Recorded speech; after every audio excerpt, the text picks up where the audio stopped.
Jeudi 27 août 2026, la revue de presse, bonjour. L'informateur et la plupart des médias nous amènent à Parakou avec le président Romuald Wadayi. L'informateur affiche en manchette Wadayi et Parakou, la symbiose. Jogging matinal, bain de foule, visite de structure déconcentrée. La boussole se rend plutôt à la visite surprise au CHD de Parakou. Wadayi esquisse une nouvelle manière d'exercer le pouvoir. Le grand jury a suivi la visite à la direction générale des douanes à Parakou et constate Wadayi a ouvert avec les responsables et les agents. Décryptage info, footing, visite au FTS et aux malades. Le président Romuald Wadayi démontre sa proximité aux populations. Quant à Info Matin, il va avec le président Romuald Wadayi à la Gani 2026 et écrit la rencontre avec le septentrion du président Romuald Wadayi. Info. Éveil Info, Wadayi dans le septentrion, le président descend au palais pour prendre le pouls sur le terrain.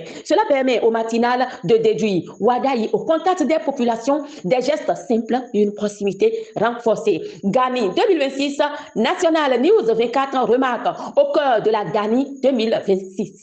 Le territorial récapitule 15 siècles de noblesse et de tradition. L'édition 2026 est élevée à un niveau de prestige jamais égalé. Dabarou fait le reportage sur la culture Batonou qui est célébrée dans sa diversité. Il constate le lancement officiel de la foire économique régionale du Borgou à Niki.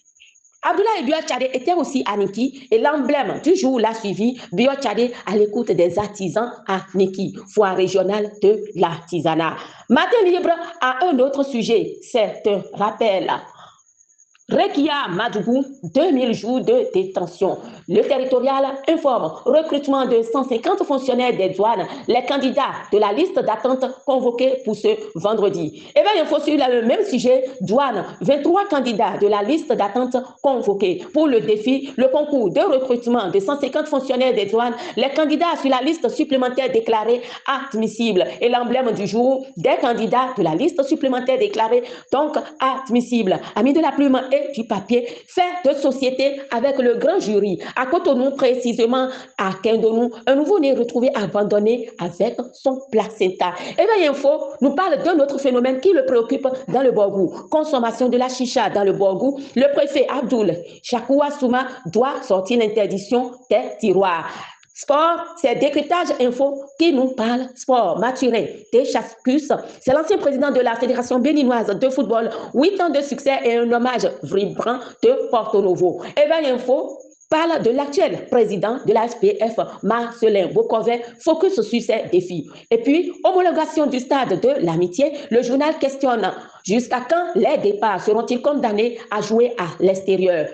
Bonne nouvelle avec la boussole, mondiaux master d'athlétisme en Corée du Sud. Noélie Yarigo remet le Bénin sur le toit du monde. Elle se dit élue par l'appel surprise du chef de l'État, Romuald Wadayi.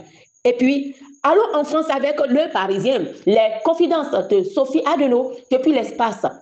L'astronaute française qui s'est envolée vers la Station spatiale internationale le 13 février pour un voyage de 9 mois a répondu aujourd'hui aux questions du journal Le Parisien. Ce sera l'essentiel de la revue de presse de ce jeudi 27 août. Sachez que Grâce Kenka, c'est tout pour la construction. Appelez-nous, vous serez servis. Grâce Kenka commercialise également tout ce qui est objet sain, tissus de soutane, sangles et autres. Quant à moi, je suis Della Fidèle Tamandao Agossa, l'œil féminin des médias pour vous. À demain.